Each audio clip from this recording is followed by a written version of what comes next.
ढेंकानाल जिला कामाख्यानगर ऑडिटोरियम ठारे बीजेपी आत्मनिर्भर भारत कर्मी सम्मेलन अनुष्ठित हो यही सम्मेलन में कामाख्यानगर और परजंग विधानसभा क्षेत्र शताधिक कर्मी उपस्थित थिले। कार्यक्रम में संयोजक मातृप्रसाद नंद मंच संचालन करते कामाख्यानगर विधायक शत्रुघ्न जेना, परजंग विधायक विभूतिभूषण प्रधान, बीजेपी जिला सभापति रास बिहारी बेहेरा, वरिष्ठ बीजेपी नेता प्रेमानंद जेना, पवित्र मोहन विश्वाल, मंडल नगर सभानेत्री वज्रेश्वरी दास, परजंग ब्लॉक उपाध्यक्ष यशस्विनी राउत, भुवन ब्लॉक उपाध्यक्ष प्रमुख दुई निर्वाचन मंडलीर महिला और पुरुष कर्मकर्ता योगदान करथिले। भारतर यशस्वी प्रधानमंत्री नरेंद्र मोदी आत्मनिर्भरशील भारत गठन सहित स्वदेशी जिनिस व्यवहार को गुरुत्व प्रदान करने कार्यक्रम मुख्य उद्देश्य बोली मंचासीन अतिथि माने वक्तव्य प्रदान करथिले। एथिरे जिला एमएसएमई अधिकारी द्वारा आत्मनिर्भरशील होगापी सरकार विभिन्न सहयोग और सब्सिडी संपर्क में आलोकपात करथिले। एथिसहित राज्य और केंद्र सरकार विभिन्न योजन सठिक रूपायन किभली होई परिबो विधायक द्वय विस्तृत आलोचना करथिले। एथिसहित वंदे मातरम को 150 वर्ष पूर्ति उपलक्षे यार गान करने सह भारत पई यह एक संगीतर उपदेयता संपर्क में अतिथि माने कहिथिले। आगामी दिन में कामाख्यानगर और परजंग विधानसभा क्षेत्र पई वेदांत नुआ संभावना आने को जाउछि बोली विधायक विभूति प्रधान प्रकाश करथिले। देशर यशस्वी प्रधानमंत्री नरेंद्र मोदी आज गोटे आह्वान देते आत्मनिर्भरशील भारत करने।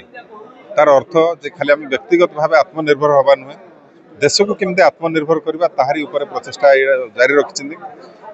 आपण मैंने निकट अतीत देखिथे विदेशी शक्ति माने आम उपर जो दादागिरी करुले, अमेरिका चाइना से जो दादागिरी करुले ताकू कम करने, देशर अर्थनीति की आहरी सुदृढ़ करने जो व्यवस्था करिसेंती तार गोटे अंशस्वरूप एतरे सरकार एवं उभय पार्टी आम समस्ते मिलित भाव प्रचेषा आरंभ करूँ। जदि व्यक्तिगत स्तर आत्मनिर्भर करने सह देश को केमती आत्मनिर्भर करहब तारी ये योजना। तेणु आज जहाँ आपण मैंने देखुवे जे विगत दिन में जो आमर जो मार्केटिंग आमर जो विदेश उपर बिक्री जो निर्भर करूँ, अमेरिका 50% तारीफ लगेदेले जहाद्वारा कि आमर व्यावसायिक क्षति है देश में। किंतु तार प्रतिकार माननीय प्रधानमंत्री जीएसटी को 28% रु 18% को नहीं आसिले। आ द्वारा कौन है देश में मार्केट बढ़ला एवं देश में तार लाभांश भी रहा एवं टैक्स बोझ सरकार पड़ पारे, किंतु जनकल्याणकारी राष्ट्र में गोटे उत्तम राजनेतार यहाँ हूँ लक्षण। तेणु आज दिन में प्रधानमंत्री आह्वान गाँव में प्रति घर घर पहुँचब केमती से दल एवं सरकार उभय मिलित भाव आम प्रयास करुँ।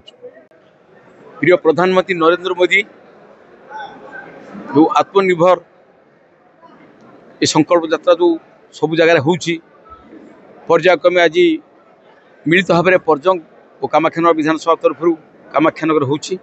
एथिरे बहु संख्यार बंधु मान जोग देइथिले, माँ भौणी मान भी जोग देइथिले एवं समस्त अतिथि माने तांकर वक्तव्य माध्यम किभली भाव में आम आत्मनिर्भरशील हवा एवं निजर काम को निजे करवा, कहा पर निर्भर करवा नहीं, या हेले आमर देश बढ़ अंचल बढ़ से मु समति आज आपण माध्यम बहुत बहुत धन्यवाद दूँ। देखो भारत वर्षरे जड़े दक्ष प्रधानमंत्री अच्छा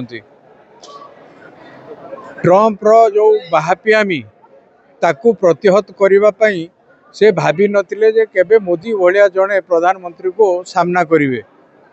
से जो टैरिफ लगेले भारत प्रति, भारत तार प्रधानमंत्री मोदी उचित जवाब दबाकू जाई भारत को आत्मनिर्भरशील गोटे राष्ट्र गढ़ी तोली करने से चेष्टा करुँच एवं पार्टी एवं सरकार दुई जाक भारत को आत्मनिर्भरशील करेबे।